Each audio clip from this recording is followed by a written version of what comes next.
नमस्कार, good evening dear student. Welcome to OD study point. स्वागत करते हैं आप सभी का आपके अपने YouTube channel OD study point में। तो प्यारे दोस्तों, आज की क्लास में हम लोग चालू करेंगे अनुपात, समानुपात एवं मिश्रण के मोस्ट इंपॉर्टेंट क्वेश्चंस को। इसके पहले ऑलरेडी मैंने डियर स्टूडेंट अनुपात, समानुपात एवं मिश्रण पर एक क्लास ले रखा हूं, जिसमें मैंने आपको डियर स्टूडेंट 15 क्वेश्चन का सॉल्यूशन बहुत ही बेहतरीन तरीके से करवाया था। और कल की क्लास में ही मैंने आपको बता दिया था डियर स्टूडेंट कि अनुपात, समानुपात एवं मिश्रण से आपको एक भी फार्मूला रखने की जरूरत नहीं है। टोटल क्वेश्चन का सॉल्यूशन बिल्कुल बेहतरीन कॉन्सेप्ट के साथ करने वाले हैं। सिंगल फार्मूला आपको रटने की जरूरत नहीं पड़ेगी। तो आज की भी क्लास में डियर स्टूडेंट मैं आप लोगों को अनुपात, समानुपात एवं मिश्रण के मोस्ट इंपॉर्टेंट क्वेश्चन का सॉल्यूशन कराऊंगा और इस तरीके का कॉन्सेप्ट बताऊंगा प्रत्येक क्वेश्चन को सॉल्व करने का कि अनुपात, समानुपात एवं मिश्रण के किसी भी क्वेश्चन को मैक्सिमम आप 5 से 10 सेकंड के अंदर सॉल्व कर पाओगे। और डियर स्टूडेंट एक बात मैं और आपको बता दूं, अनुपात, समानुपात एवं मिश्रण से आपको 2 क्वेश्चन देखने को मिलेगा, चाहे आपका पॉलिटेक्निक एंट्रेंस एग्जाम हो या आईईआरटी एंट्रेंस एग्जाम हो। 2 क्वेश्चन आपको पक्का देखने को मिलेगा। तो बहुत ही बेहतरीन तरीके से हम क्लास को स्टार्ट करेंगे। तो पेश करते हैं डियर स्टूडेंट आपके सामने आज का पहला क्वेश्चन। तो पहला क्वेश्चन आपके सामने है, ध्यान से समझिएगा डियर स्टूडेंट कैसे सॉल्व करना है। यह क्वेश्चन आपका पॉलिटेक्निक एंट्रेंस एग्जाम 2013 में पूछा गया क्वेश्चन है। तो ध्यान से समझिएगा कैसे सॉल्व करना है इस क्वेश्चन को। देखो क्या बोला है, दो संख्याओं का अनुपात 3:7 है। यदि प्रत्येक संख्या में 6 जोड़ दे तो अनुपात 5:9 हो जाता है। तो संख्याएं कौन सी हैं ये आपको बताना है। दो संख्याओं का अनुपात 3:7 दे रखा है। तो मैं मान लेता हूं कि जो हमारी पहली संख्या है 3x है और जो हमारी दूसरी संख्या है वो हमारा 7x है। बोला है यदि प्रत्येक संख्या में 6 जोड़ दे तो नया अनुपात 5:9 हो जाता है। तो संख्याएं कौन सी है? तो आपका पहली संख्या 3x था, इसमें भी 6 जोड़ दो, और दूसरी संख्या आपका 7x था, इसमें भी 6 जोड़ दो। तो जो नया अनुपात बनता है वो आपका 5:9 यानी कि 5/9 हो जाता है। यहां तक आपको क्लियर है? मैंने दोनों संख्याओं में 6 जोड़ दिया तो नया अनुपात हमारा 5:9 हो जाता है। तो मैंने 5:9 के बराबर कर दिया। अब क्रॉस मल्टीप्लाई करो तो 9 का मल्टीप्लाई कर देना है 3x प्लस का 6 में, बराबर 5 का मल्टीप्लाई आपको कर देना है 7x प्लस का 6 में। अब यहाँ पर 9 से मल्टीप्लाई करोगे तो 9 तिरिक 27x और 9 छक 54 बराबर आपका क्या होगा 5 सत्ते 35x प्लस का आपका हो जाएगा 5 छक 30। अब देखो 35x में से 27x घटाओगे तो मिलेगा आपको 8x और 54 में से 30 घटाओगे तो आपको मिल जाएगा 24। अब 8 से काटो तो 8 तिरिक 24 होता है, यानी x की जो वैल्यू है वो आपका 3 के बराबर होगा। x की वैल्यू जो होगी वो आपका 3 के बराबर होगा। तो जैसे ही x का मान यहाँ पर 3 रखोगे तो पहली संख्या आपको कितना मिल जाएगी 9 मिल जाएगी, और यहाँ पर x की वैल्यू 3 रखोगे तो दूसरी संख्या आपको 21 मिल जाएगी। यानी कि जो पहली संख्या है वो आपका 9 है और जो दूसरी संख्या है वो आपका 21 है। इस तरीके से आपका ऑप्शन नंबर ए सही हो जाएगा। यानी कि जो आपकी संख्याएं होंगी 9 और 21 होगा, यानी आपका ऑप्शन नंबर ए सही हो जाएगा। तो बिल्कुल सिंपल तरीके से सॉल्व कर सकते हो। क्वेश्चन नंबर 2 पर आ जाओ तो ध्यान से समझिएगा क्वेश्चन नंबर 2 को भी। यह भी क्वेश्चन देखो, आपके पॉलिटेक्निक एंट्रेंस एग्जाम 2012 में पूछा गया क्वेश्चन है, तो ध्यान से समझिएगा। देखो क्या बोला है, यदि दो संख्याओं का योगफल एवं उनके अंतर के मध्य का अनुपात 20:9 है, तो दोनों संख्याओं के बीच का अनुपात क्या होगा, ये आपको बताना है। दो संख्याओं का योगफल एवं उनके अंतर के मध्य जो अनुपात दे रखा है 20:9 दे रखा है। तो मैं मान लेता हूं कि दो संख्याएं आपका x और y है। मैंने मान लिया डियर स्टूडेंट कि आपकी जो दो संख्याएं हैं वो आपका x और y है। बोला है दो संख्याओं का योगफल और अंतर, तो इन दोनों संख्याओं का योगफल करोगे तो x प्लस वाई होगा और अंतर करोगे तो x माइनस वाई होगा। यानी कि दोनों संख्याओं के योगफल और अंतर का जो अनुपात है 20:9 है, यानी कि 20/9 के बराबर है। अब इसी को आप सॉल्व कर लो, तो 9 का मल्टीप्लाई कर देना है आपको x प्लस वाई में और 20 का मल्टीप्लाई कर देना है x माइनस का y में। इसी को कैलकुलेट कर लो तो मिल जाएगा आपको 9x प्लस का 9y बराबर 20x माइनस का आपका हो जाएगा 20y। अब देखो 20x में से 9x घटाओगे तो कितना मिलेगा, तो 11x मिलेगा। ठीक है, उसके बाद से 20y आपका इधर आएगा तो टोटल आपका हो जाएगा 29y।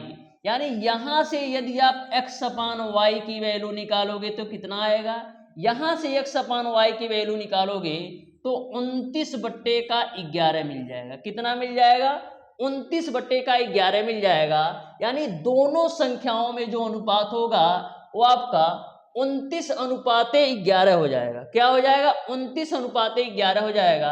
यानी आपका ऑप्शन नंबर बी सही हो जाएगा। 11:29 बोलो या 29:11 बोलो, यहां पर ऐसा कुछ नहीं बोला गया है कि बड़ी संख्या का छोटी संख्या से अनुपात बताओ।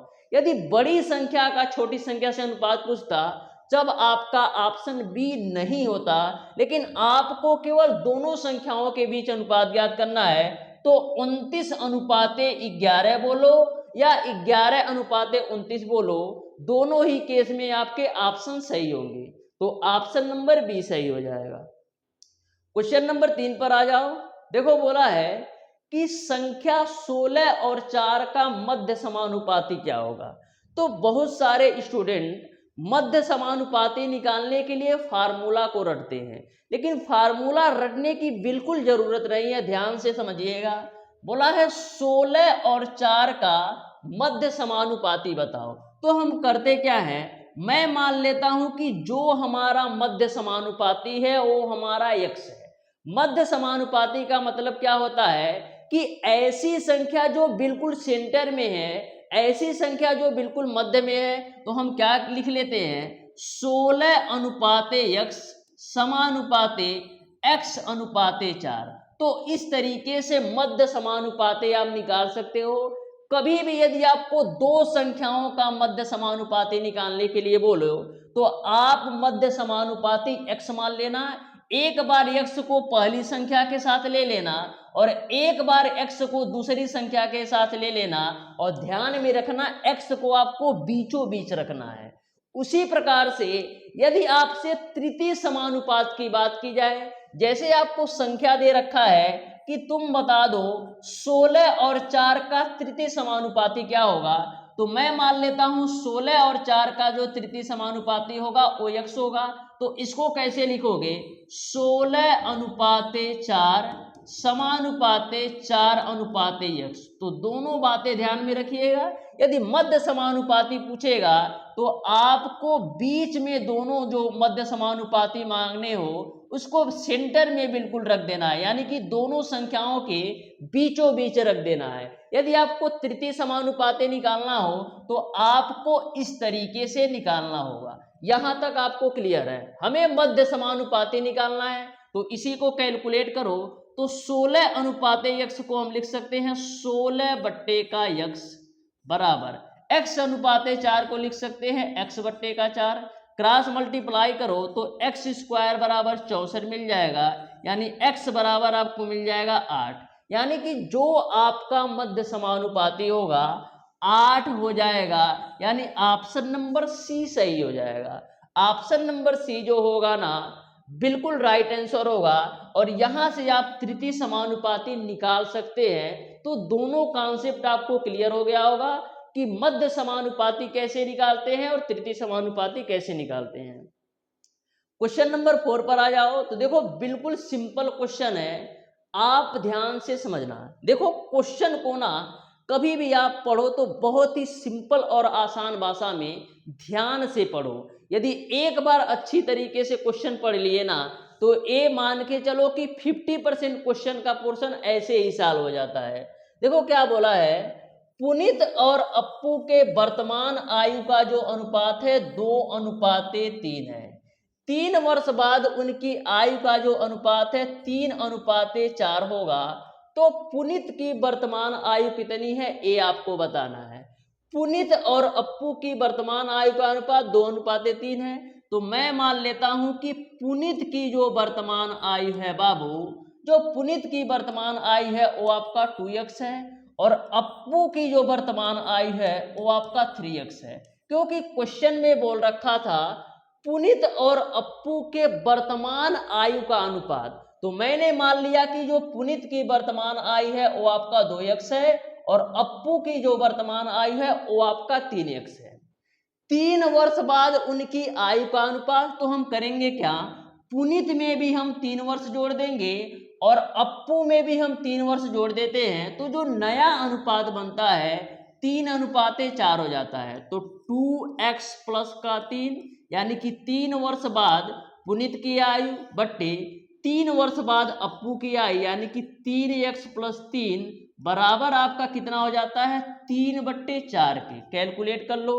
तो 4 का मल्टीप्लाई आपको कर देना है 2x प्लस का 3 में और 3 का मल्टीप्लाई कर देना है 3x प्लस का 3 में। मल्टीप्लाई करो तो 4 दूना 8x प्लस का 4 तिया 12 बराबर 3 त्रिका 9x प्लस का आपका हो जाएगा 9। यहां से x की वैल्यू निकालोगे तो आपको मिल जाएगा 3 वर्ष। x की वैल्यू निकालोगे तो आपको मिल जाएगा 3 वर्ष। आपको पुनीत की वर्तमान आयु बताना है ना, तो 2 गुणे x की वैल्यू आपने निकाला है 3, यानी कि 6 वर्ष हो जाएगा। यानी कि जो पुनीत की वर्तमान आयु है वो आपका 6 वर्ष हो जाएगा। यानी ऑप्शन नंबर बी सही हो जाएगा। ऑप्शन नंबर बी जो होगा इस क्वेश्चन का बिल्कुल राइट आंसर होगा। तो क्वेश्चन नंबर 5 आपके सामने है, ध्यान से समझिएगा डियर स्टूडेंट। इस क्वेश्चन को कैसे सॉल्व करना है, बिल्कुल सिंपल क्वेश्चन है, ध्यान से समझिएगा। देखो क्या बोला है, एक थैली में रुपया 1, 50 पैसे तथा 10 पैसे के सिक्कों का जो अनुपात है 3:4:5 है।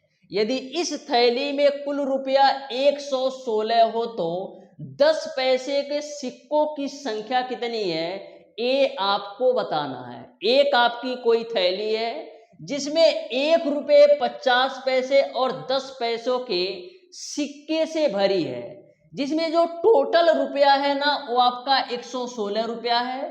तो आपको बताना है कि थैली में 10 पैसे के सिक्कों की संख्या कितनी है।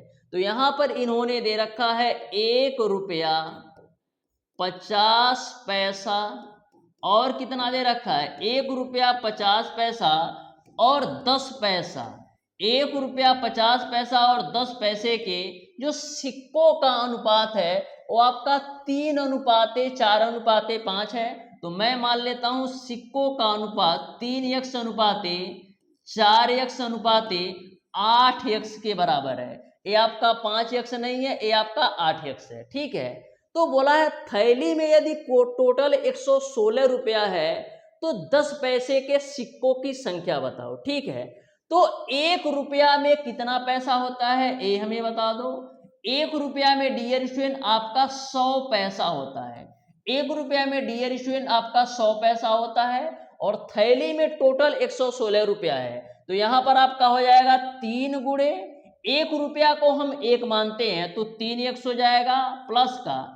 अब देखो जो 4x अनुपात है ना ये 50 पैसे की सिक्कों की संख्या है। यानी कि जो 50 पैसा है ना वो 4x के अनुपात में है, तो 4x गुणे 1 रुपया में आपका 100 पैसा होता है। यानी कि 1 रुपया को यदि आप 1 से डिनोट करते होगे तो 50 पैसा को कैसे डिनोट करोगे, 1/2 रुपया। यानी 1 रुपया को यदि 1 मानते हो तो 50 पैसा कितना होगा, 1/2 के बराबर होगा। प्लस का 8x गुणे, अब बताओ यदि 1 रुपया में 100 पैसा होता है, 1 रुपया में 100 पैसा होता है तो 10 पैसा कितने के बराबर होगा, तो यहां से तुम निकालोगे तो देखो 1 रुपये की जो वैल्यू है वो आपका 100 पैसे के बराबर है। 1 रुपये की जो वैल्यू है 100 पैसे के बराबर है। यानी हम क्या कह सकते हैं, 1 पैसा की जो वैल्यू है वो आपका 1/100 रुपये के बराबर है। 1 पैसा की जो वैल्यू है 1/100 रुपये के बराबर है।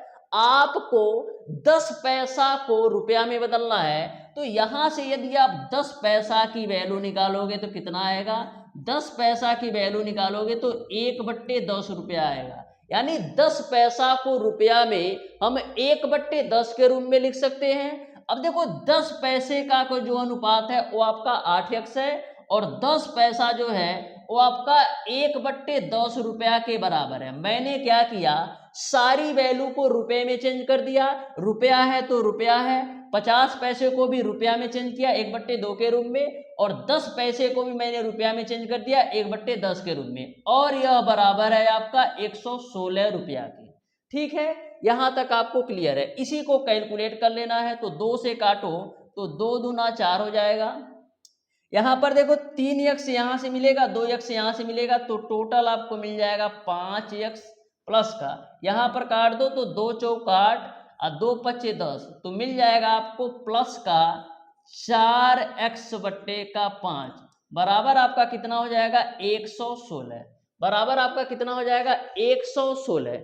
यहां पर एक बार मैं चेक कर लेता हूं, थोड़ा सा इसमें मिस्टेक लग रहा है, एक बार मैं चेक कर लेता हूं, 1 मिनट का आप समय दीजिए, मैं इस क्वेश्चन को चेक कर लेता हूं कि कहां पर डाटा में कोई दिक्कत है क्या, इसका मैं चेक करता हूं। आप ध्यान से 1 मिनट का समय दीजिए, मैं चेक कर लेता हूं। डाटा में कोई मिस्टेक सा लग रहा है, ठीक है, 1 मिनट में चेक कर लेता हूं। ठीक है, 116 रुपया है, ठीक है, 3 4 और 8, 3 4 और 8, ठीक है, 3 4 और 8, ठीक है। तो यहां से कैलकुलेट करो, तो एलसीएम लेके सॉल्व करोगे तो क्या मिलेगा, 25x प्लस का 4x बटे का 5 बराबर आपको मिल जाएगा 116, बराबर आपको मिल जाएगा 116। अब डियर स्टूडेंट 25x को 4x में जोड़ोगे तो मिल जाएगा आपको 29x बटे का 5 बराबर आपको मिल जाएगा 116। यहां से काटो, 29 से कटेगा हो, 29 से आपका 4 बार 116 पूरा पूरा कट जाएगा, क्योंकि 3 चौको 12 होता है, लेकिन 29 है तो 29 चौको 116 होगा। यानी x की जो वैल्यू आएगी वो आपको 20 मिल जाएगा, x की जो वैल्यू आएगी वो आपको 20 मिल जाएगा। आपको 10 पैसे के सिक्कों की संख्या बताना है, तो 10 पैसे का कितना अनुपात है, 10 पैसे के सिक्कों का 8x के अनुपात में आपका 10 पैसे के सिक्के हैं, तो 8 गुणे x की वैल्यू आपने निकाला है 20, तो बराबर आपका हो जाएगा 160। यानी कि 10 पैसे के सिक्कों की जो संख्या है वो आपका 160 होगा, यानी ऑप्शन नंबर डी सही हो जाएगा। यदि मैं आपसे पूछूं कि 50 पैसे के सिक्कों की संख्या कितनी होगी, तो देखो 50 पैसे का सिक्कों का जो अनुपात है वो आपका 4x है, तो 4 गुणे 20 करोगे तो 80 आपको मिल जाएगा। यानी 50 पैसे के सिक्कों की जो संख्या होगी वो आपका 80 होगा, और 1 रुपए के सिक्कों की जो संख्या होगी वो आपका 60 हो जाएगा। तो अच्छी तरीके से यह क्वेश्चन का कॉन्सेप्ट आपको क्लियर समझ में आ गया होगा। आ जाओ नेक्स्ट क्वेश्चन पर, जो कि आपका है क्वेश्चन नंबर 5। तो ध्यान से समझिएगा इस क्वेश्चन को भी, ऐसा क्वेश्चन ऑलरेडी मैंने सॉल्व भी करवा रखा है, आप ध्यान से समझो। इस क्वेश्चन को कैसे सॉल्व करना है। देखो क्या बोला है, ए तथा बी की आय का जो अनुपात है वो आपका 4:3 है, तथा उनके व्यय का जो अनुपात है वो आपका 3:2 है। यदि प्रत्येक की बचत रुपया 300 है तो ए की आय कितनी है, ए आपको बताना है। तो बचत कैसे निकालते हो, आय में से व्यय जब घटाओगे तभी तो बचत निकलेगा। यानी कि मान लो तुम्हारे पिताजी मान लो 10,000 रुपया कमाते हैं, तो 10,000 उनकी क्या हो गई, 10,000 उनकी आय हो गई। और मान लो व्यय, व्यय का मतलब किससे है, व्यय का मतलब खर्चा से है, व्यय का मतलब किससे है, खर्चा से है। अब मान लो खर्च कर देते हैं 5,000 रुपया, तो बचत निकालना है, क्या करोगे, तो हम आय में से व्यय को घटा देंगे, यानी 10,000 में से 5,000 घटाओगे तो तुम्हारा बचत कितना हो जाएगा, 5,000। तो वही सेम कॉन्सेप्ट यहां पर भी लगाना है। ए तथा बी की आय का अनुपात 4:3 है, तो मैं मान लेता हूं कि जो इनकी आय का अनुपात है, ए तथा बी की आय का जो अनुपात है वो मैं मान लेता हूं 4:3x के रूप में है, और व्यय का जो अनुपात है 3:2 है। यानी ए और बी के जो व्यय का अनुपात है, जो खर्चे का अनुपात है, उसको मैं मान लेता हूं 3y/2y के रूप में है। यहां तक सबको क्लियर होगा। अब बोला है प्रत्येक की बचत 300 रुपया है, तो सबसे पहले हम बात करते हैं ए का। तो ए की आय है बाबू 4x और व्यय है आपका 3y, तो आय में से जब व्यय घटाओगे तो बचत आएगा, और बचत इनका है 300 रुपया। अब हम बी की बात करते हैं, तो बी की आय है बाबू आपका 3x और बी की व्यय है आपका 2y, और यह भी बचा लेता है 300 रुपया। तो आपको बताना है ए की आय कितनी है, इसको 1 मान लो और इसको तुम समीकरण 2 मान लो। यहां तक सबको क्लियर है। अब देखो समीकरण 1 व 2 को कैलकुलेट करके हमको ए की आय बताना है, यानी एक्स की वैल्यू पता होना चाहिए। तो करते क्या है, समीकरण 1 में तुम गुणा कर दो 2 से, और समीकरण 2 में गुणा कर दो 3 से। तो समीकरण 1 में 2 से गुणा करो तो क्या मिलेगा, 8x माइनस का 6y बराबर आपका हो जाएगा 600। अब समीकरण 2 में हम 3 से गुणा करते हैं, समीकरण 2 में हम 3 से गुणा करते हैं, तो 3 त्रिक का 9x माइनस का 6y बराबर आपका हो जाएगा 3 त्रिक का 900। यहां तक सबको क्लियर है। अब आप सबको घटा दो तो a माइनस होगा, तो -9x में से -8x घटेगा तो -x, यहाँ पर माइनस करोगे तो a आपका प्लस हो जाएगा, कैंसिल हो जाएगा।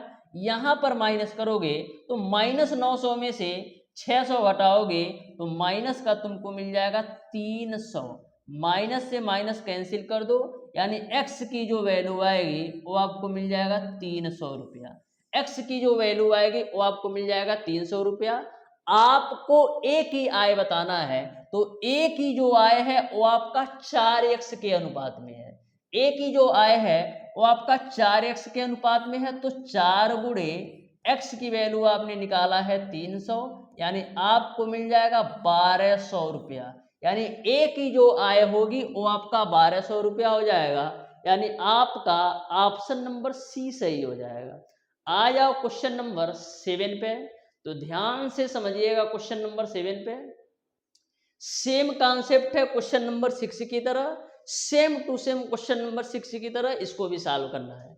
देखो क्या बोला है, x और y की आय का जो अनुपात है वो आपका 8:7 है, और व्यय का जो अनुपात है वो आपका 19:16 है। यदि प्रत्येक रुपया 1250 की बचत करता है तो उनकी आय कितनी है, ये आपको बताना है। तो x और y की आय का जो अनुपात है 8:7 है, तो मैं मान लेता हूं x और y का जो आय का अनुपात है, x और y का जो आय का अनुपात है, यहां पर भी आप यहां पर इसको आय मान लो ना, तुम p क्यों मान लो, मैं मान लेता हूं 8p अनुपाते 7p के रूप में। मैंने x और y इसलिए नहीं माना क्योंकि ऑलरेडी इन्होंने x और y दे रखा है, आप कंफ्यूज हो जाओगे। इसलिए मैंने मान लिया कि जो आय का अनुपात है वो आपका 8p अनुपाते 7p के रूप में है, और जो व्यय का अनुपात है उसको मैं मान लेता हूं 19Q अनुपाते 16Q के रूप में है। यहां तक किसी को कोई दिक्कत नहीं होना चाहिए। मैंने आय का अनुपात मान लिया 8P अनुपाते 7P है और व्यय का अनुपात मान लिया 19Q अनुपाते 16Q है और प्रत्येक रुपया 1250 की बचत करते हैं। तो सबसे पहले हम x की बात करते हैं। तो x का आय है 8P, x की जो आय है वो आपका है 8P और x का जो व्यय है वो आपका है 19Q। अब बचा लेता है 1250 रुपया। अब हम बात करते हैं y की। तो y का जो आय है वो आपका है 7P और व्यय कितना है 16Q और यह भी बचा लेता है 1250 रुपया। तो आपको बताना है कि उनकी आय कितनी है। उनकी आय कितनी है ये आपको बताना है, यानी हमको P की वैल्यू पता होना चाहिए तभी हम आय निकाल सकते हैं। तो करते क्या है डियर स्टूडेंट, तो यहां पर हम करते क्या है, समीकरण एक में आप गुणा कर दो ना। समीकरण इसको एक मान लो और इसको तुम दो मान लो। समीकरण एक में तुम गुणा कर दो 7 से और समीकरण दो में गुणा कर दो 8 से।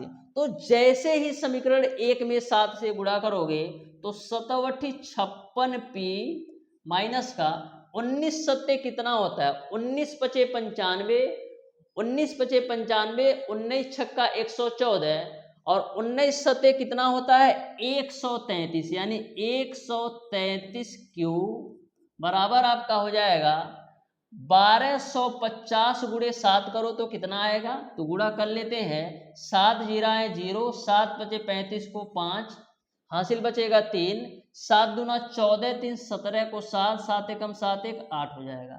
ठीक है, अब समीकरण 2 में 8 से गुणा कराओ तो 8 सते 56, ये आपका 56 होगा ना यार, ये आपका 56 होगा। 86 मैंने लिखा है, ये आपका 56 होगा।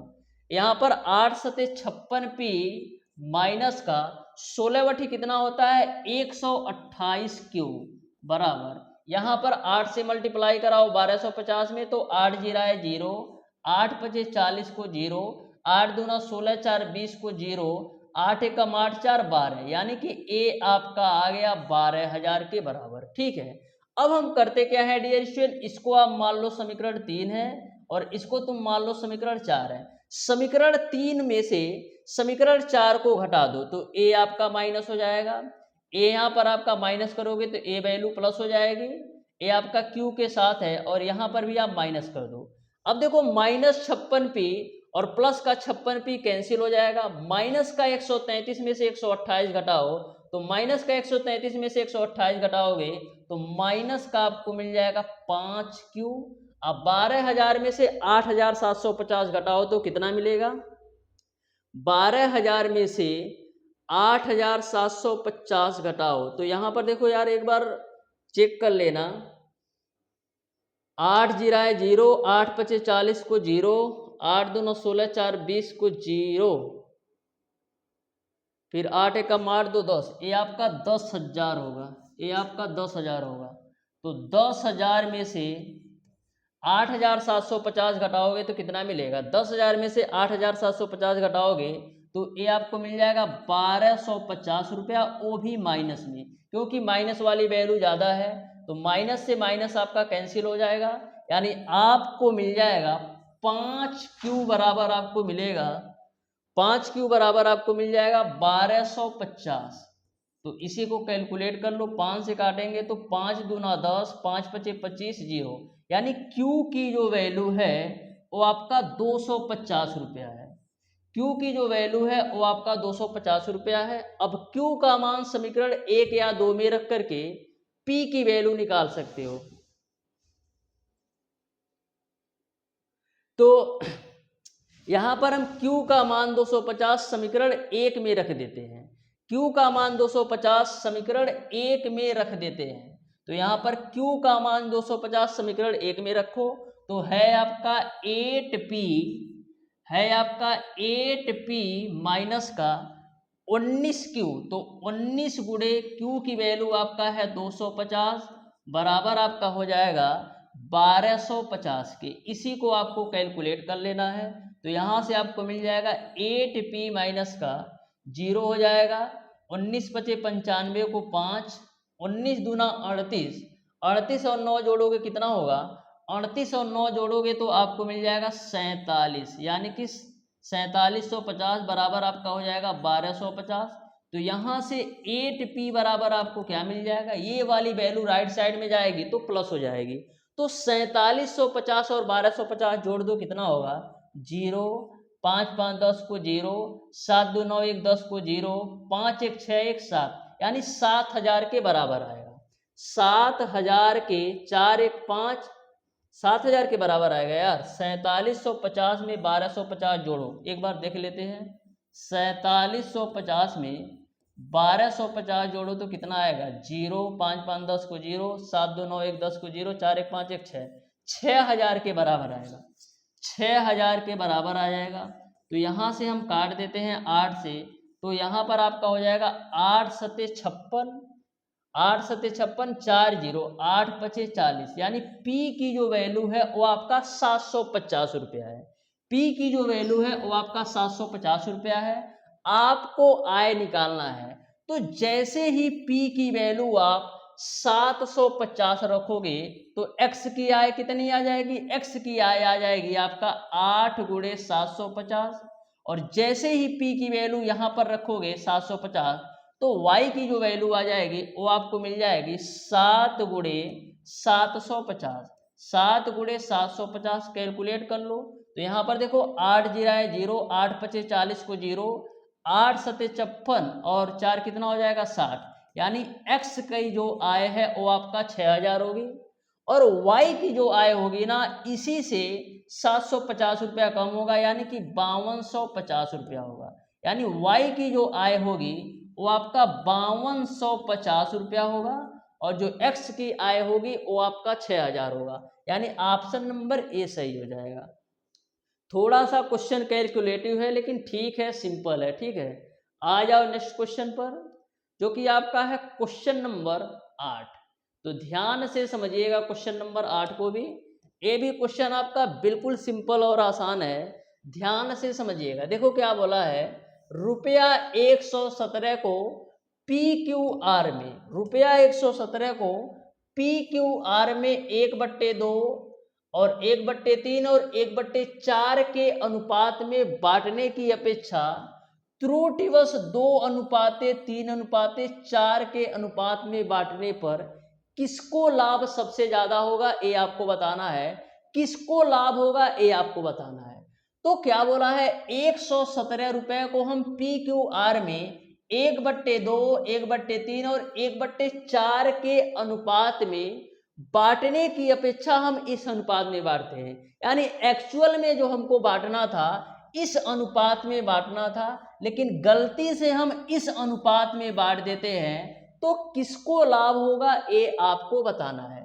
तो यहाँ पर PQR, PQ और R का जो एक्चुअल में अनुपात दिया है वो आपको दे रखा है 1/2 अनुपाते 1/3 अनुपाते 1/4 के रूप में। ये आपका एक्चुअल में अनुपात है, यानी एक्चुअल में इस अनुपात में पैसे को बांटना था, लेकिन गलती से इस अनुपात में आपका पैसा बट गया है, तो किसको लाभ होगा ये आपको बताना है। तो सबसे पहले ये आपका जो भिन्न के रूप में अनुपात दिया है ना, इसको हम नंबर के रूप में चेंज कर लेते हैं, संख्या के रूप में चेंज कर लेते हैं। तो भिन्न को संख्या में बदलने के लिए क्या करोगे, 2, 3 और 12 का तुम एलसीएम निकाल लो। 2, 3, 12 का एलसीएम निकालोगे तो आपको मिलेगा 12। 2, 3, 4 का एलसीएम निकालोगे तो आपको मिल जाएगा 12।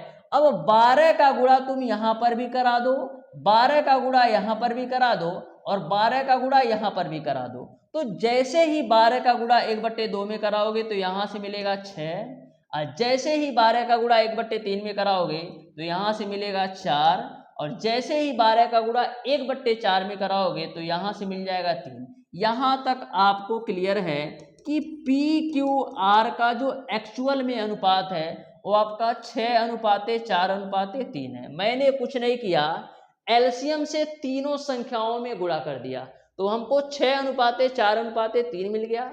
लेकिन त्रुटिवश क्या होता है, त्रुटिवश इनको किस अनुपात में दे दिया जाता है, 2:3:4 के अनुपात में दे दिया जाता है।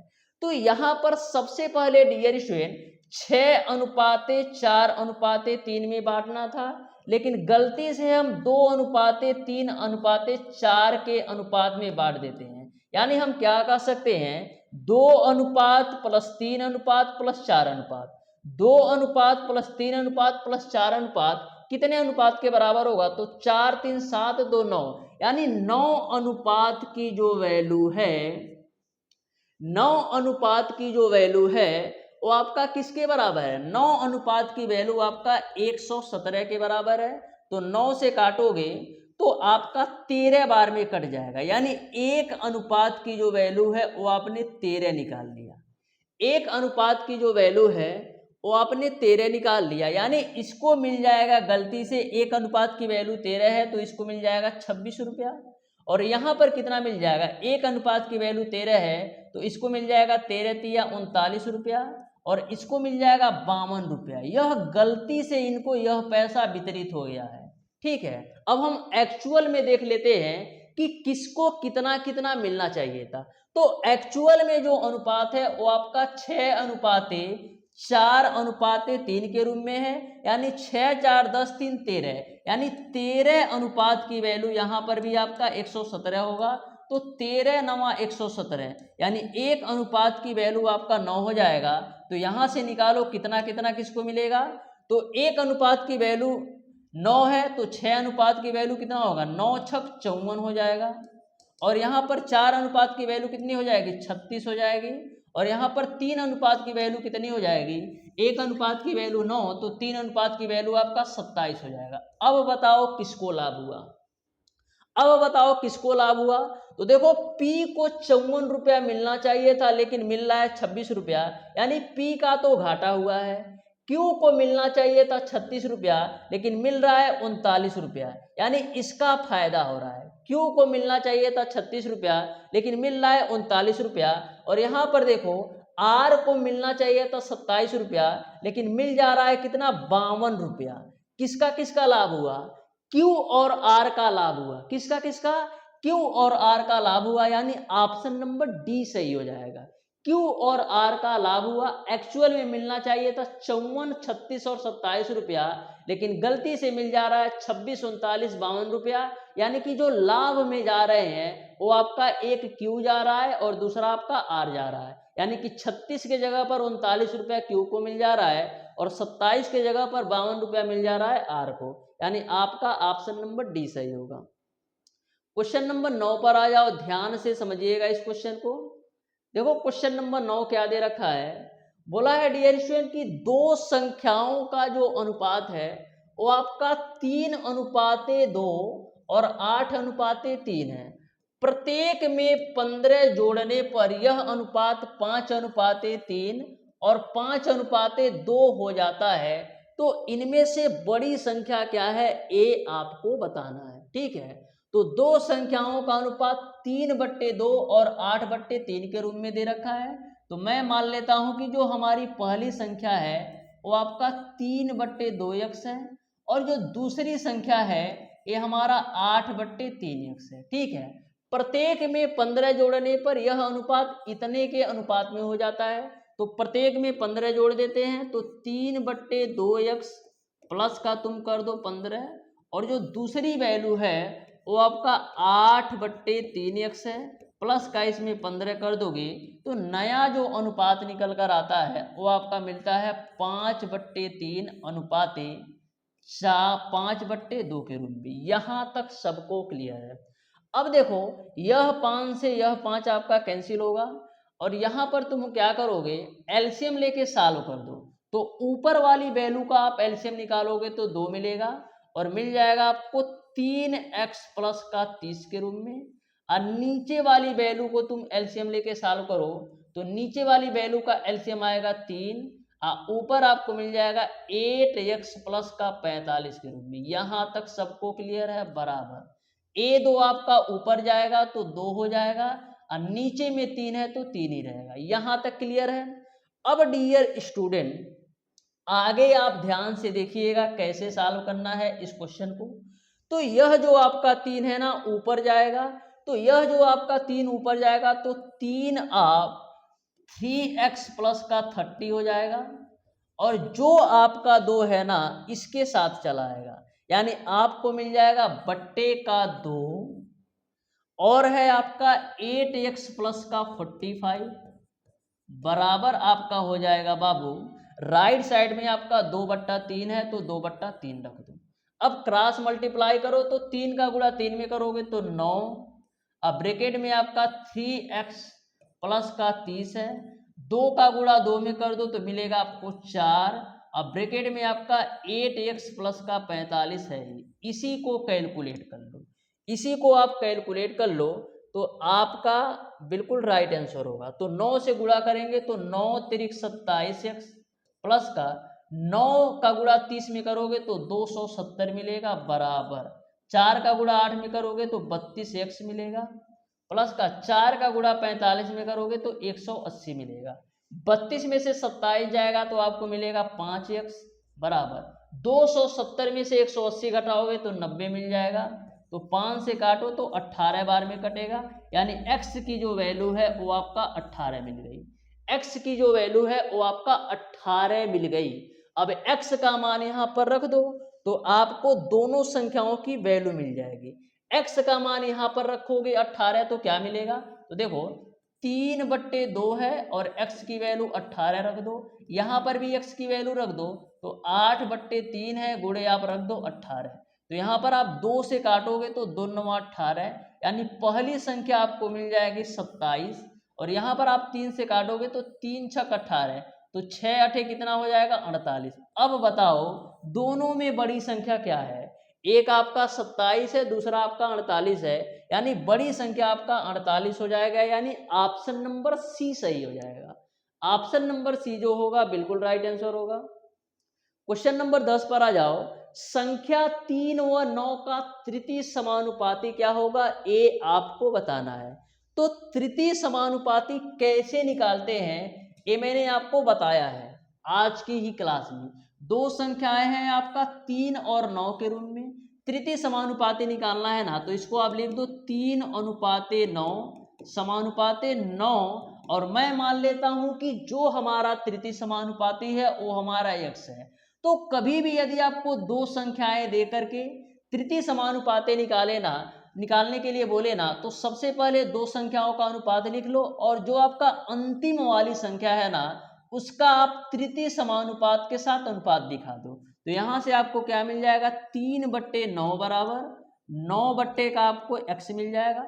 3 से काटोगे 9 को तो 3 बार में कटेगा, यानी x की जो वैल्यू आ जाएगी वो आपको मिल जाएगी 27, यानी कि जो आपका तृतीय समानुपात होगा वो आपका 27 हो जाएगा, यानी ऑप्शन नंबर डी सही हो जाएगा। क्वेश्चन नंबर 11 पर आ जाओ। निम्नलिखित में से न्यूनतम अनुपात कौन सा है, आपको चेक करके बताना है कि कौन सा न्यूनतम अनुपात है। तो ध्यान से समझना कैसे निकालोगे न्यूनतम अनुपात। पहला आपको दे रखा है 21:39, तो इसको हम लिख देते हैं 21/39 के रूप में। 3 से काटो तो 3 7 21 और 13 तिया 39, यानी आपका कितना हो जाएगा 7/13। कैलकुलेट कर लो तो कितना होगा, 13 6 78 होता है, 13 5 65 होगा, यानी कि 0.5 होगा, फिर 5 0 होगा और 13 चौक 52, यानी पहली जो वैल्यू है वो आपका कितने के बराबर है, पहली जो वैल्यू है वो आपका 0.54 के बराबर है। 17/25 है, 17/25 है, इसको भाग दो तो कितना होगा, 25 छक्का आपका हो जाएगा 150, फिर बचेगा 20 0, 25 अठे आपका हो जाएगा 200, यानी कि 0.68 इसके बराबर है।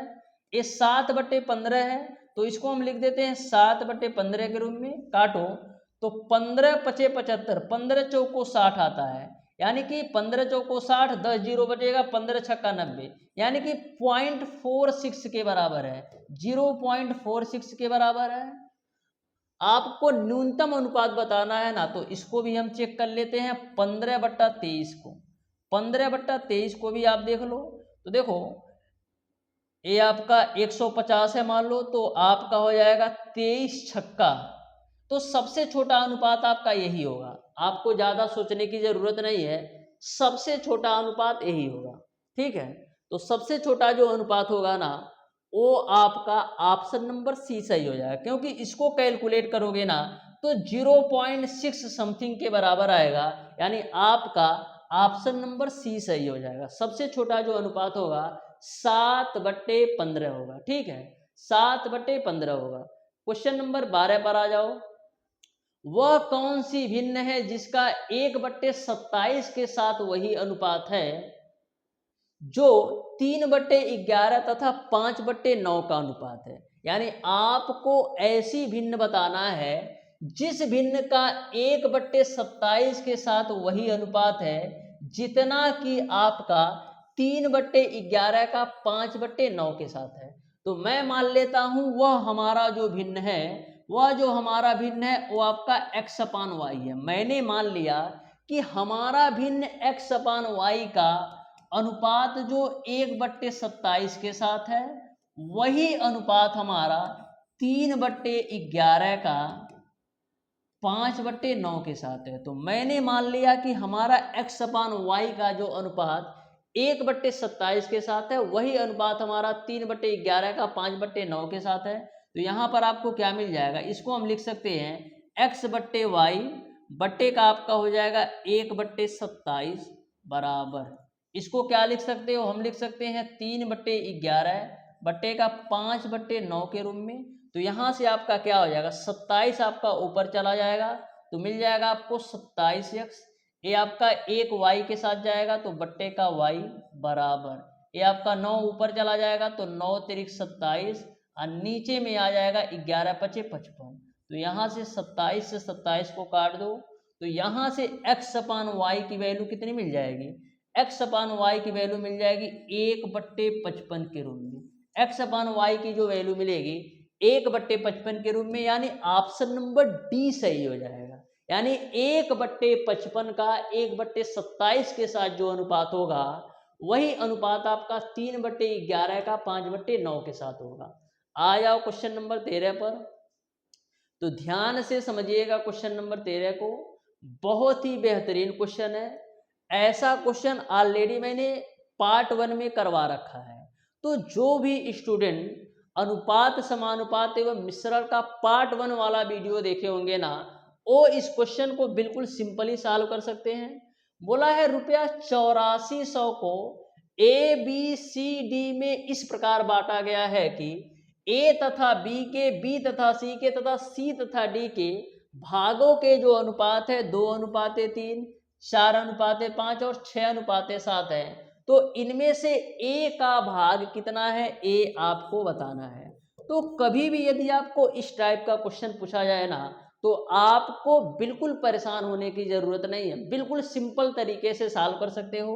देखो क्या बोला है, A तथा B के, B तथा C के और C तथा D के, यानी A और B के बीच जो अनुपात इन्होंने दे रखा है वो आपको दे रखा है 2:3 के रूप में, और B तथा C के बीच जो अनुपात दे रखा है वो क्या दे रखा है, B तथा C के बीच जो अनुपात दे रखा है 4:5 के रूप में। तो लो जी भैया मैंने 4:5 लिख लिया। और C तथा D का अनुपात 6:7 है, तो C तथा D का अनुपात 6:7 मैंने 7 लिख दिया। कितना लिख दिया, 6:7 मैंने 7 लिख दिया। यहाँ तक सबको क्लियर है, ठीक है। बोला है A का भाग कितना है, A आपको बताना है। तो 8400 रुपए को 4 भागों में बांटा जा रहा है, A, B, C और D के रूप में। तो यहाँ पर मैं लिख लेता हूँ A, यहाँ पर मैं लिख लेता हूँ B, और यहाँ पर मैं लिख लेता हूँ C, और यहाँ पर मैं लिख लेता हूँ D। यहाँ तक किसी को कोई दिक्कत नहीं होना चाहिए। A और B का जो अनुपात है 2:3, यानी A को 2 अनुपात मिलता है तो B को 3 अनुपात। तो A के नीचे तुम 2 जमा दो और B के नीचे तुम 3 जमा दो, यहाँ तक किसी को कोई दिक्कत नहीं। फिर दे रखा है B अनुपात C बराबर 4:5, यानी B की वैल्यू 4 अनुपात में है और C की वैल्यू आपको 5 अनुपात में है। तो लिखना कैसे है, तो यहाँ पर आपको यह लाइन अब छोड़ देनी है, अब दूसरे लाइन में आ जाना है। B अनुपात C बराबर 4:5 है, यानी B की वैल्यू आपका 4 है और सी की वैल्यू आपका 5 है तो सी की नीचे 5 लिख दो।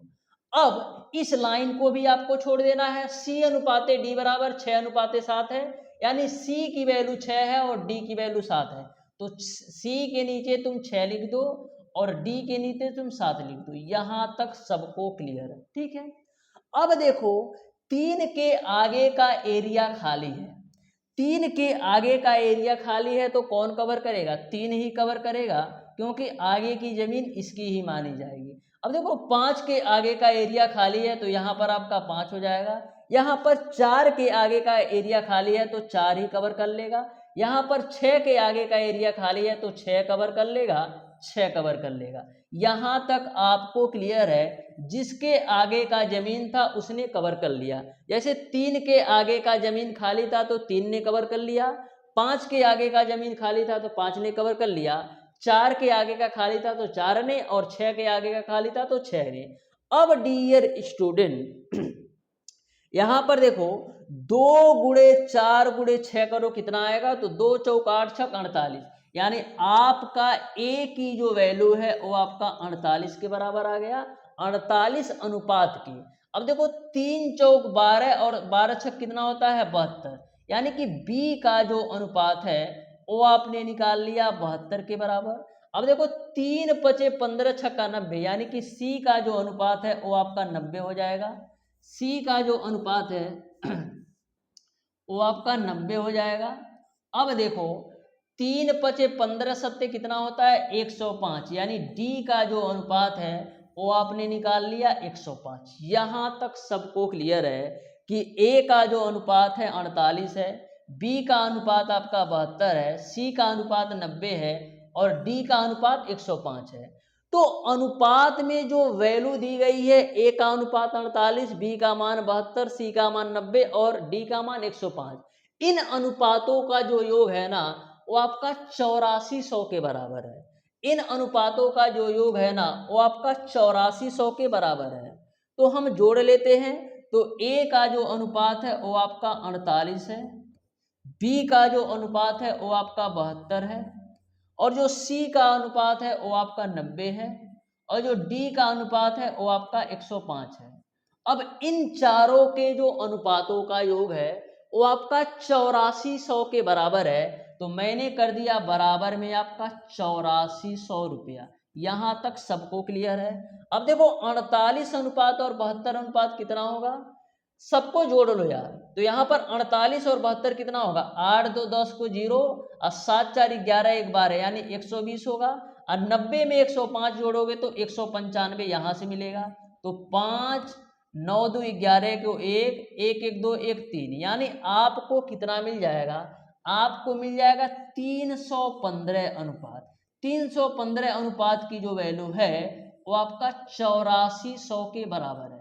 315 अनुपात की जो वैल्यू है वो आपका 8400 के बराबर है। अब देखो कटने वाली कौन सी वैल्यू है? तो यहाँ पर हम 7 से काटेंगे तो 7 चौक 28, 7 पचे 35, 7 से काटो तो 7 एक कम 7, 7 दूना 14, डबल 0 हो जाएगा। फिर किससे कटेगा? 3 से काट सकते हो ना, 5 से काट दो तो 5 9 45, अब 5 से काटोगे तो 5 दूना 10, 5 चौक 20, 0 हो जाएगा, यानी कि 240 और इधर 9 है, फिर भी कटेगा 3 से, तो 3 त्रिका 9 और 3 अठी 24, यानी आपको क्या मिल गया? एक अनुपात की जो वैल्यू है वो आपका 80/3 के बराबर है।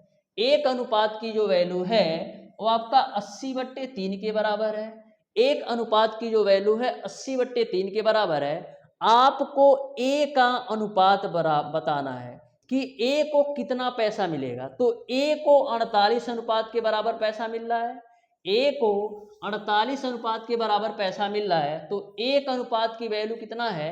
एक अनुपात की वैल्यू 80/3 है, तो 48 अनुपात का निकाल लो, तो 48 गुणे 80/3, 48 गुणे 80/3, तो 3 से काटेंगे तो 3 16 में 48 होगा। 16 बट्ठे कितना होता है? 16 बट्ठे आपका होता है 128, यानी 1280 रुपया मिल जाएगा ए को। कितना मिलेगा? ए को 1280 रुपया मिल जाएगा, यानी ऑप्शन नंबर ए सही हो जाएगा। क्वेश्चन थोड़ा सा कैलकुलेटिव है, लेकिन 1 से 2 बार पढ़ोगे ना तो अच्छी तरीके से समझ में आ जाएगा। क्वेश्चन नंबर 14 पर आ जाओ। देखो क्या बोला है कि तीन संख्याओं का जो योग है वो आपका 64 है। पहले तथा दूसरी संख्याओं का जो अनुपात है वो आपका 3:5 है, जबकि दूसरी तथा तीसरी, ये आपका तथा है, जबकि दूसरी तथा तीसरी संख्याओं का जो अनुपात है वो इन्होंने दे रखा है 5:8 है। तो दूसरी संख्या क्या है ये आपको बताना है। यहाँ पर तीन संख्याओं की बात की गई है, तो पहली संख्या मैं मान लेता हूँ आपका x a मान लो पहली संख्या, दूसरी संख्या को b मान लो और तीसरी संख्या को तुम c मान लो। बोला है पहली तथा दूसरी संख्याओं का अनुपात 3:5 है। पहली तथा दूसरी संख्याओं का अनुपात यानी a:b बराबर आपको कितना दे रखा है 3:5, और दूसरी तथा तीसरी संख्या यानी कि b:c की जो वैल्यू है वो आपको दे रखा है 5:8 के रूप में, वो आपको दे रखा है 5:8 के रूप में। तो आपको बताना है कि दूसरी संख्या क्या है, तो सेम कॉन्सेप्ट लगाते हैं क्वेश्चन नंबर 13 की तरह। a:b बराबर 3:5 है, तो a के नीचे 3 चिपका दो और b के नीचे तुम 5 चिपका दो। अब यह लाइन छोड़ दो। b:c बराबर 5:8 है, यानी b की वैल्यू 5 है और c की वैल्यू 8 है। अब देखो 5 के आगे का एरिया खाली है तो 5 कवर कर लेगा, और इस 5 के आगे का एरिया खाली है तो यह 5 कवर कर लेगा। अब कैलकुलेट कर लो, तो 3×5 = 15 यानी a का जो अनुपात है वो 15 हो जाएगा। 5×5 = 25 यानी b का अनुपात 25 हो जाएगा। अब 5/40 यानी c का जो अनुपात हो जाएगा वो आपका 40 हो जाएगा। यहाँ तक सबको क्लियर है, यहाँ तक सबको क्लियर है, ठीक है। अब देखो तीनों संख्याओं का जो योग है ना वो आपका 64 के बराबर है, लेकिन अनुपात में हम देखें तो a का 15 अनुपात है, b का 25 अनुपात है और c का 40 अनुपात है। तो तीनों के अनुपातों का योग कितना होगा, तो 15, 25, 40 और 40 जोड़ोगे तो 80 अनुपात के बराबर होगा। यानी कि तीनों के जो अनुपातों का योग है वो आपका 80 अनुपात के बराबर है, और 80 अनुपात की जो वैल्यू है वो आपका 64 के बराबर है। तो यहाँ से 8 से काटोगे, 8 हटाएं 64, सॉरी 8 दहिया में 80 और 8 हटाएं आपका 64 होता है। 2 से काटो तो 2 पच्चे 10 हो जाएगा, 2 चौक 8 हो जाएगा। यानी एक अनुपात की जो वैल्यू है वो आपका 4/5 के बराबर मिलेगी। एक अनुपात की जो वैल्यू है वो आपका 4/5 अनुपात के बराबर मिलेगा। आपको दूसरी संख्या बताना है, तो दूसरी संख्या कितने अनुपात में है, दूसरी संख्या आपका 25 अनुपात में है। दूसरी संख्या आपका 25 अनुपात में है, और एक अनुपात की वैल्यू आपका 4/5 है, तो गुणे का कर दो 4/5। 5 से काटोगे तो 5×5 = 25, अब 5 चौक कितना हो जाएगा 20 रुपया। यानी b को, यानी दूसरी संख्या जो है वो आपका 20 रुपया के बराबर है। यानी आपका ऑप्शन नंबर ए सही हो जाएगा। ऑप्शन नंबर ए जो होगा बिल्कुल राइट आंसर होगा। क्वेश्चन नंबर 15 पर आ जाओ।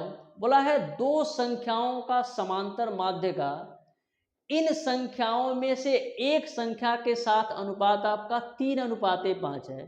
छोटी संख्या का बड़ी संख्या के साथ अनुपात क्या है, ये आपको बताना है। बोला है दो संख्याओं का जो समांतर माध्य है, इन संख्याओं में से एक संख्या के साथ का अनुपात 3:5 है। तो मैं मान लेता हूं कि दो संख्याएं हमारा x और y के रूप में है।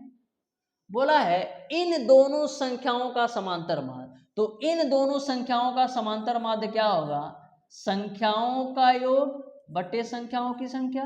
यानी इन दोनों संख्याओं का जो समांतर माध्य होगा वो आपका किसके बराबर होगा, जो आपका बाबू समांतर माध्य होगा वो आपका किसके बराबर होगा, x + y / 2 के। बोला है समांतर माध्य का इन संख्याओं में से एक संख्या के साथ अनुपात, तो समांतर माध्य निकाला है आपने दोनों संख्याओं का x + y / 2, और इन दोनों संख्याओं में से एक संख्या के साथ अनुपात, तो एक संख्या मैं मान लेता हूं हमारा x है, इसके साथ जो अनुपात है वो आपका 3:5 है। तो आपको बड़ी संख्या के साथ छोटी संख्या का बड़ी संख्या के साथ अनुपात क्या है ये आपको बताना है, ठीक है। तो यहाँ से हम सॉल्व करते हैं। तो देखो क्या होगा डियर स्टूडेंट, यहाँ से आपका हो जाएगा x प्लस वाई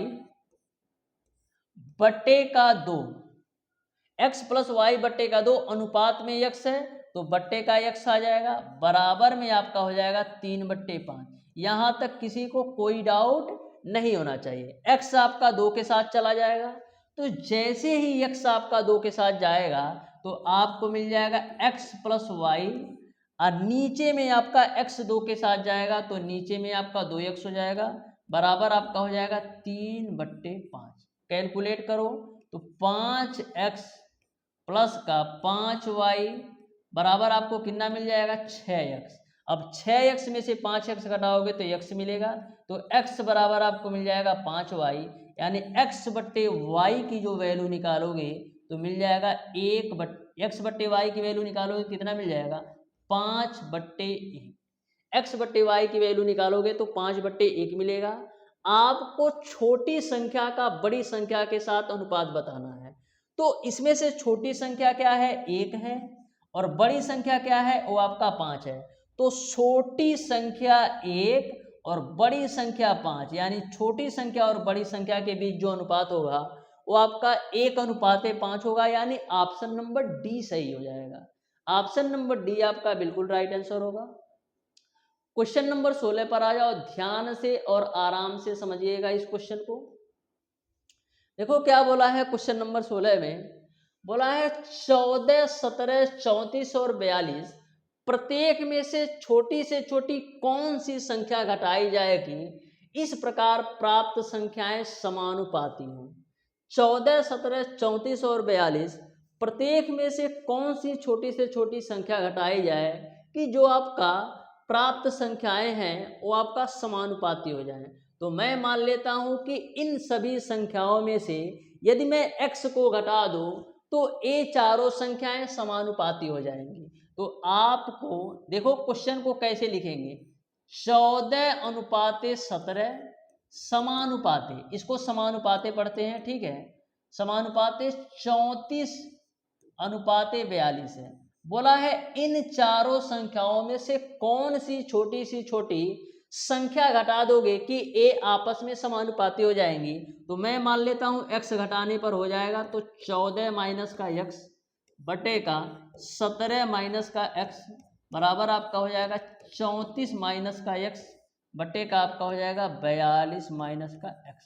इसी को कैलकुलेट कर लो। तो देखो इस क्वेश्चन को सॉल्व करने के दो तरीके हैं। पहला तरीका ये है कि आप ऑप्शन से x की वैल्यू रख करके सॉल्व कर लो। तो यहाँ पर देखो कैलकुलेशन थोड़ा कॉम्प्लिकेटेड है, क्योंकि 42 का 14 में गुणा करना है, 34 का 17 में, तो थोड़ा सा आपका कॉम्प्लिकेटेड है ना। तो हम करते क्या हैं, ऑप्शन से ही सॉल्व कर लेते हैं। सबसे पहले हम x की वैल्यू 0 लेते हैं। तो x की वैल्यू 0 लोगे तो क्या मिलेगा, यहाँ से लेफ्ट साइड से मिल जाएगा 14/17 और राइट साइड से मिल जाएगा 34/42।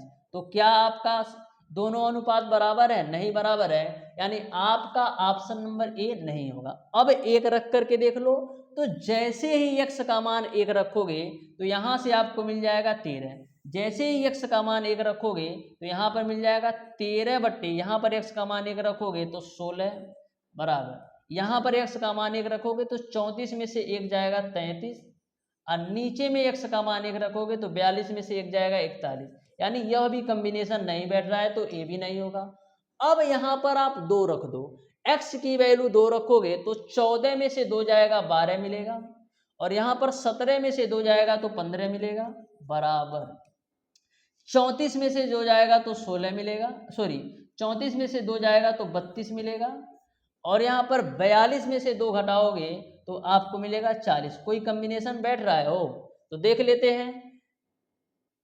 3 चौको 12 होगा और 3 पचे 15 हो जाएगा, यानी 4/5। यहाँ पर देखो 8 चौक 32 होगा, 8 पचे 40 होगा, यानी आपको लेफ्ट साइड भी 4/5 मिल गया और राइट साइड भी 4/5 मिल गया, यानी कि जो हमारा न्यूनतम मान होगा ना वो आपका 2 हो जाएगा, यानी ऑप्शन नंबर सी सही हो जाएगा। ऑप्शन नंबर सी जो होगा बिल्कुल राइट आंसर होगा। इसको कैलकुलेशन करके भी कर सकते हो और ऑप्शन से भी कर सकते हो। क्वेश्चन नंबर 17 पर आ जाओ। बोला है 3 संख्याओं का जो अनुपात है वो आपका 3:4:7 है तथा इनका जो गुणनफल है 18,144 है। तो संख्याएं क्या है ये आपको बताना है। तो 3 संख्याएं दे रखा है, तो पहली संख्या को मैं मान लेता हूँ 3x है, दूसरी संख्या को मैं मान लेता हूँ 4x है और तीसरी संख्या को मैं मान लेता हूँ 7x है। तीसरी संख्या को मैंने मान लिया 7x है और इनका जो गुणनफल है ना वो आपका 18,144 है, यानी 3x गुणे 4x गुणे 7x और इसकी जो वैल्यू है ना वो आपका 18,144 है।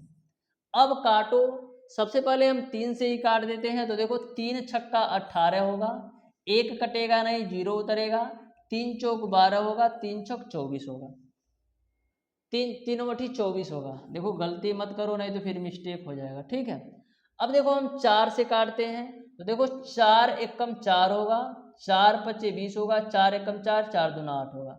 फिर हम 7 से भी काट देते हैं। देखो 7 दूना 14 होगा, बचेगा 1 1, 7 एकम 7 होगा, 7 छक 42 होगा। यानी आपको क्या मिलेगा, x गुणे x, यानी एक्स क्यू की जो वैल्यू है वो आपका 216 के बराबर है।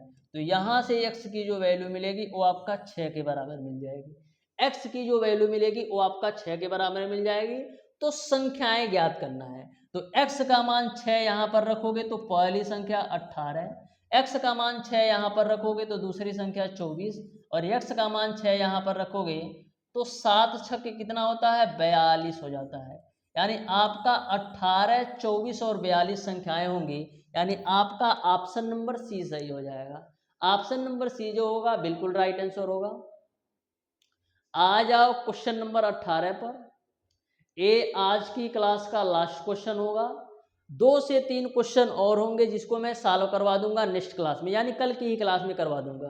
तो देखो क्या बोला है, ए तथा बी के वेतन में 9:4 का अनुपात है। यदि ए का वेतन 15% बढ़ा दिया जाए तो दोनों का जो कुल वेतन है वो आपका 7175 हो जाता है। तो बी का वेतन बताओ। तो ए तथा बी का वेतन 9:4 है ना, तो मैं मान लेता हूं कि जो ए का वेतन है वो आपका 900 है और जो बी का वेतन है वो आपका 400 है। अभी ध्यान से समझो, ए और बी का वेतन 9:4 दिया था, तो मैंने मान लिया ए का वेतन हमारा 900 है और बी का वेतन हमारा 400 है। ऐसा इसलिए मैं मान रहा हूं जिससे हमारा परसेंटेज निकालने में कोई दिक्कत ना हो।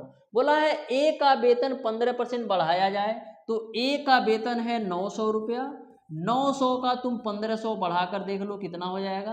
तो गुणे आपका हो जाएगा 15, अब बट्टे में आपका हो जाएगा 100, 00 से 00 खोपचे में भेज दो तो यहाँ से आपको मिल जाएगा 900। अब 15 नवा कितना होता है, 135। तो 900 में 135 जोड़ोगे तो 1035 मिल जाएगा।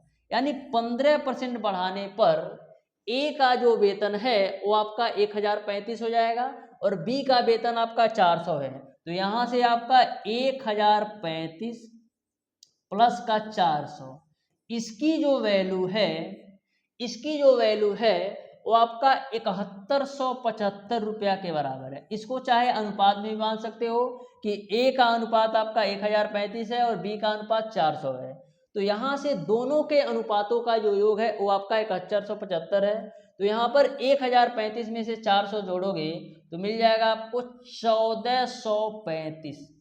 1435 अनुपात की जो वैल्यू है वो आपका 7175 के बराबर है। 5 से काटो तो 5 दूना 10, 5/40, 5 सते 35, 5 से काटो तो 5 एकम 5, 5 चौका 20, ठीक है, 1 7 5 3 15, फिर आपको कितना होगा 2 5 5 5 25। यहाँ तक क्लियर है। अब देखो 3 से कटेगा क्या, 3 चौको 12, 2 3, 3 से नहीं कटेगा, 7 से कटेगा, 7 से कटेगा। देखो 7 चौको 28 होता है और 7 एकम 7 होगा, 7 से काटो तो 7 दूना 14 होगा, 3 कटेगा नहीं, 0 उतरेगा, 7 पचे 35 होगा, ठीक है। अब 41 से 205 कटेगा ना, 5 बार में पूरा पूरा कट जाएगा।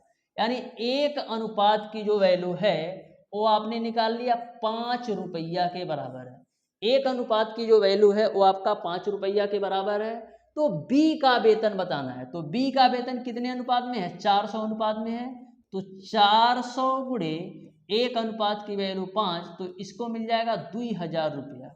यानी कि जो आपके बी का वेतन होगा वो आपका 2000 होगा, यानी ऑप्शन नंबर ए सही हो जाएगा। तो इस तरीके से डियर स्टूडेंट आज की क्लास में आपका अनुपात, समानुपात एवं मिश्रण जो चैप्टर था ना, पूरी तरह से मैंने कंप्लीट कर दिया है। आपको ऐसा कोई सा भी क्वेश्चन नहीं मिलेगा कि जो आपसे बने ना। यदि आपने दोनों वीडियो अच्छी तरीके से देख लिया होगा तो इस बात की मैं आपको गारंटी देता हूं कि एक भी क्वेश्चन आपका अनुपात, समानुपात एवं मिश्रण से छूटेगा नहीं। 2-3 क्वेश्चन और बचे हैं, उसको मैं सॉल्व करवा दूंगा, नेक्स्ट क्लास में ही सॉल्व करवा दूंगा। तो आज की क्लास आपको कैसी लगी अपनी राय कमेंट बॉक्स में जरूर दीजिएगा। मिलते हैं डियर स्टूडेंट नेक्स्ट क्लास में, तब तक के लिए धन्यवाद।